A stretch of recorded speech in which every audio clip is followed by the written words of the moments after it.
paano gawin yung pakakakmulods. Simple lang idol, ganito turuan kita. Kuha ka lang ng kahoy. Yan. Kahit gano'ng kahaba.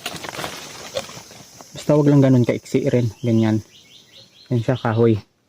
Yan. Tapos bibiyakan mo lang dito sa gitna. Ayan. May biyak na. Tapos kuha ka lang ng dahon. Ito. Dahon. Tapos lagay mo lang sa gitna ng biyak ng iyong kahoy. Ayan. Tapos ipitin mo lang at tanggalin itong sobrang dahon.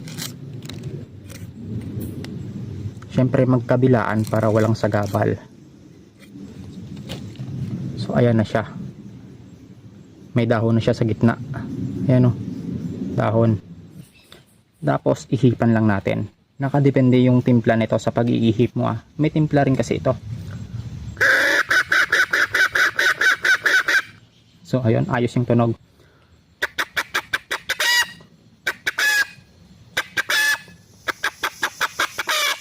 Huwag masyadong malakas yung ihip, tansyahin mo lang.